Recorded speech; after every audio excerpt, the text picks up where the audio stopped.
हम dog lovers हैं और मैं चाहती हूँ कि इनको भी पूरा जीने का हक है, खुले में रहने का हक है।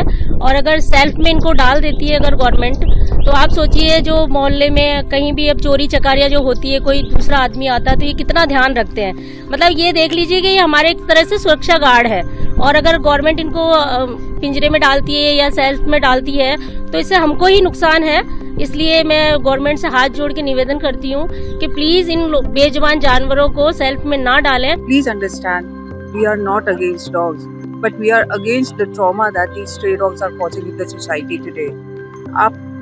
There's so much of terror कि लोग अपने बच्चों को घर से बाहर नहीं भेजते हैं।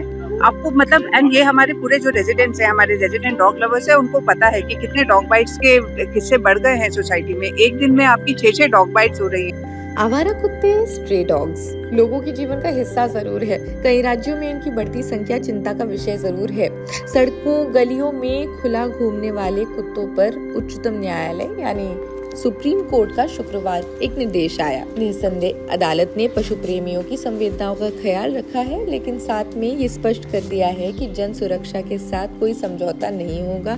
कोई भी नागरिक सड़क पर कहीं भी कुत्तों को खाना नहीं खिलाएगा। दरअसल राजधानी में चल रहे इस बवाल में कुत्तों के काटने की घटनाएं सामने आई। इसे संज्ञान में लेकर अदालत ने उन्हें जल्द से जल्द सड़कों से हटाकर शेल्टर होम्स भेजने के निर्देश दिए थे।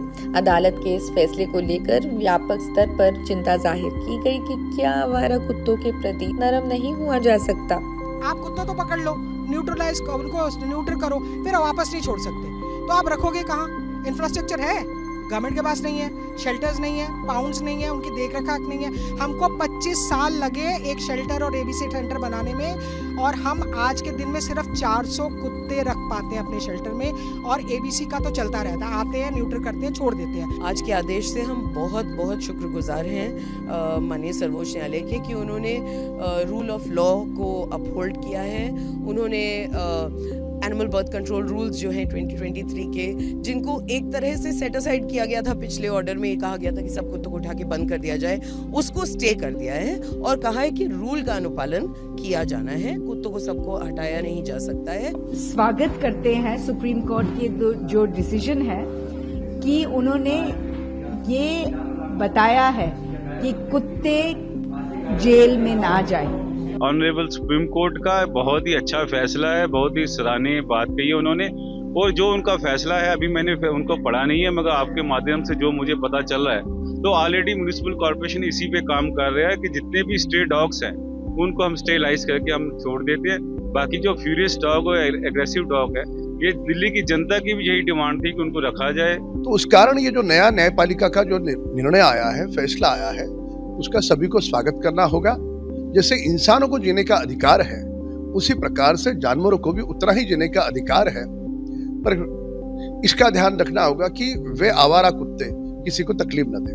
मैं धन्यवाद करता हूं सुप्रीम कोर्ट का, बहुत ही क्रूर फैसला था, और धन्यवाद करता हूं उनको भी जिन्होंने लड़ाई लड़ी, खास तौर से अवनी राय का, और बहुत बहादुरी से खास तौर से लड़कियों और महिलाओं ने लड़ाई। कोई कुत्ते की गलती नहीं है इस मामले में। यहाँ पे फेलियर हुआ है हमारे इम्प्लीमेंटेशन में जो एबीसी का प्रोग्राम है। अब आगे चलकर हमें ये देखना है, मिलजुल के civic authorities, health experts, animal welfarist, animal behaviourist को मिलजुल कर आगे चलना है कि ये प्रोग्राम सक्षम हो, कायम और सफल हो, कामयाब हो। तो हमने ये देखना है। एक दो चीजें पर कुछ प्रॉब्लम खड़े करते हैं ये सुप्रीम कोर्ट का ऑर्डर ने। एक तो उन्होंने कुछ पैसे लगाए हैं उन लोगों पे जिन्होंने आवाज उठाई थी, उनके सामने न्याय मांगने की। अब मैंने ये पहली बात सुना है कि किसी को पैसे देने पड़ रहे हैं सुप्रीम कोर्ट से न्याय मांगने की। तो हिंदुस्तान में गरीब से गरीब आदमी यही उम्मीद करता है न्याय की, और अब तक उसके लिए सुप्रीम कोर्ट के दरवाजे हमेशा खुले थे।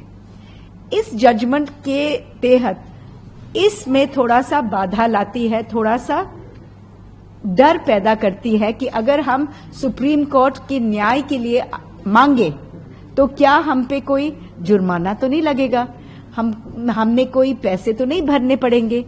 तो जो जिसके पास पैसे ना हो उसको फिर भी न्याय का हक है, और ये हिंदुस्तान में पहले से ही है, और हमारा संविधान ये बताता है कि सबको न्याय का हक है, गरीब से गरीब को न्याय का हक है।